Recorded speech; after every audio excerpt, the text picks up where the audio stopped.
Once upon a time, you've embarked on the innocent pursuit of searching for your name on the internet. Guilty pleasure, you might say, yet it pales in comparison to my transgression. I tossed my name into the malicious abyss of the dark web, a lapse in judgment I implore you not to replicate. At 19, I was lodging in my girlfriend Abigail's guest room, a courtesy extended by her welcoming family. They took a liking to my ability to resolve their never-ending tech troubles. Abby, a gem herself, tolerated my unconventional hacker persona, incapable of fitting into a typical 9-to-5 job. Their domicile, nestled in the outskirts, was a convenient proximity to a library and several cafes, equipped with free Wi-Fi, a lifeline for my burgeoning cybercriminal career. I exploited these resources until I could afford my dingy apartment. After a series of degrading jobs and abusive superiors, I carved out my financial independence. I achieved this feat using the Tor browser to delve into illegal transactions, ordering counterfeit money and false IDs. A lucrative market for synthetic hallucinogens was uncovered in the shadowy corners of the web, and the local skateboard park became my sales ground. Having spent my youth in foster care, I was attracted to activities that gave me a semblance of control, something absent in my turbulent upbringing. The power to traverse the cyber realm and obtain almost anything I desired was an intoxicating feeling of dominance. But this high was not to last, and my fall came on a fateful July evening. That day, I occupied a quiet corner on the second level of a crumbling Barnes and Noble bookstore, next to the self-help section, my haven for secretive endeavors. The once lively bookstore was now on its deathbed, an ideal hideout free from curious eyes. Despite my disguised IP address, I dared not venture into this risky territory at home. Deliveries were routed to a P.O. box, not my residence, and although these safety measures were arguably flimsy, they provided a deceptive sense of comfort. Ensuring no surveillance cameras monitored my chosen spot, I sat amidst the unsuspecting public, hiding in plain sight, my preferred modus operandi. While sipping strong coffee from an oversized styrofoam cup, I dived into my illicit activities. Soon, boredom set in, and impulsively, I typed my name, Sebastian Knox, into the dark web. My confidence, or arrogance, had soared so much that I expected no grave consequences. However, the results were shocking. Among them was a third link, the brief existence of Sebastian Knox, an uncomfortably familiar TV series. The synopsis of each episode bore an uncanny resemblance to my own life. From being used as a drug courier by my mother, to spending time in juvenile detention, to the infamous break-in at a wealthy man's house that led to his heart attack and the nightmares that followed, each narrative mirrored my past with chilling precision. But the horror didn't stop there. The show seemed to prophesy my present and future as well. An episode described my current situation, in a bookstore, oblivious to an undercover FBI agent lurking nearby. The alarming prediction sent chills down my spine. Indeed, a man matching the description from the series lurked below. In a panic, I packed up my laptop, pretended to have a call about stocks, and swiftly exited through an unattended door leading into the bookstore's storage area and onto the streets. Taking shelter in an abandoned vegan restaurant's outdoor seating, I connected to the free Wi-Fi and continued reading. The future episodes predicted an FBI arrest, a prison sentence, and, most terrifyingly, the gruesome murder of Abby and her family, culminating in my descent into insanity and suicide in a lake. Each prophecy was increasingly horrific, painting a dreadful fate for Abby, the one person who meant everything to me. As foretold, my peaceful reading was interrupted by 4 ominous black SUVs, and men in suits, including the undercover agent from the bookstore, apprehended me forcefully. I managed to reduce my prison sentence by cooperating with the authorities, but the dreadful web page was untraceable upon release. To this day, I grapple with its existence. I've heard that extreme stress can open gateways to the unknown. I cling to this explanation, hoping to change the morbid fate the dark web laid before me. I am desperate to alter this horrifying prophecy, believing that destiny can be rewritten. This thought, a beacon of hope, is the only thing that keeps me moving. Now, I must hurry to Abby's house. She has been ominously silent all morning. As I approached Abby's house, I felt a chill slither up my spine, despite the summer heat. Each step felt heavier than the last. The haunting predictions from the dark web echoed in my mind, creating a cacophony of fear and anticipation. Despite the terror gnawing at me, I had to see for myself, to assure myself that Abby was safe, that the prophecy wasn't becoming a reality. The quiet street was bathed in an eerie silence, amplifying my sense of dread. The lights were off in Abby's house, which was odd for that time of day. I approached the front door cautiously, my heartbeat thundering in my ears. I knocked tentatively, praying for Abby's cheerful face to greet me, but there was no response. Panic gripped me as I knocked again, louder this time. Still, no response. Every instinct screamed at me to break down the door, but I held back, reminding myself that I was a reformed man. Instead, I walked around the house, peeking through windows, trying to catch a glimpse of Abby or her family. All the curtains were drawn, the house seemed dead, sending an icy wave of terror through me. That I rushed to the back of the house, finding a window that was slightly ajar. I pushed it open and climbed inside, landing in a room that was chillingly silent. The air was stale, the darkness all-consuming.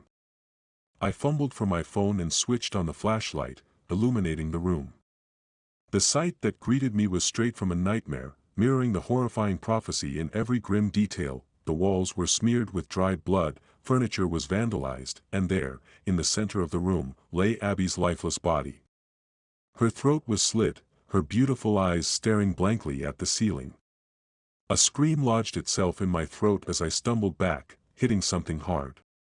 As I swung my flashlight towards it, I saw her parents, their mouths stuffed with socks, and horrific stab wounds marring their bodies. The sight was too much to bear. I fell to my knees, tears welling up in my eyes. The prophecy from the dark web had come true, and the realization was too terrible to comprehend. My world was crashing around me, each shard stabbing me with guilt and despair. I couldn't save Abby. I couldn't save her family. And now, according to the prophecy, I was next. The rest of my days passed in a haze. Consumed by guilt and horror, I voluntarily checked myself into a psychiatric ward, just as the prophecy had foretold. I found myself staring at the padded walls, haunted by the gruesome sights I'd witnessed and the dark fate that was supposedly still in store for me. Detectives visited me, revealing that Abby and her family had fallen prey to a serial killer. I wasn't a suspect, but I was drowning in guilt, shackled by the prophecy that seemed to be dictating my life. Eventually, I couldn't bear the confinement anymore. Like a man possessed, I hurled myself out of a window, breaking my ankle in the process. Ignoring the searing pain, I hobbled across a field and onto a busy highway, causing a truck to swerve and crash, just like the prophecy.